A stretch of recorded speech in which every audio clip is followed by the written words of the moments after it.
Hello, hello, hello. Good evening, good evening sa inyong lahat. Woo! Kumusta kayo? Handang-handa na ba kayo? Sana'y puno kayo ng energy ngayon dahil siguradong magiging masaya at action-packed ang ating araw. Welcome sa ating channel, 3-digit posibleng resulta. Ngayon ay Tuesday, April 08, 2025 at alam nyo na kung anong ibig sabihin nito. Maglalabas tayo ng posibleng resulta para sa alas 9 ng gabi. Yeah! Simulan na natin, let's go! Paalala, ang video na ito ay para lang sa pagbibigay ng impormasyon. Sa panonood, tinatanggap mo na hindi kami responsable sa anumang pagkawala o pinsalang maaaring mangyari dahil sa paggamit ng video o impormasyong nasa loob nito. Gamitin ito ayon sa iyong sariling desisyon. Ang 3-digit posibleng resulta ay isang independenteng channel na ginawa at pinapatakbo ng mga Pilipino. Layunin naming magbigay ng gabay sa 3-digit lottery.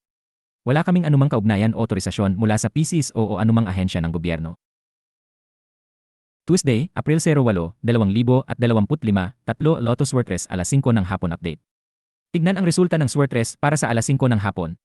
Narito ang mga numero na lumabas. 6, 7, 5. Tiyakang abangan ang mga susunod na hakbang. Mag-congratulate tayo sa mga nanalo at subukang muli sa susunod na pagkakataon. Narito na po ang ating inaabangang mga posibleng resulta para sa araw na ito. Ang unang posibleng resulta natin ay 3, 1, 6 kaya't siguraduhin ninyong maigi ang inyong mga numero. Samantala, ang ikalawang posibleng resulta natin ay 1, 1, 5. Huwag kalimutang suriin ng mabuti ang inyong mga numero. Good luck po!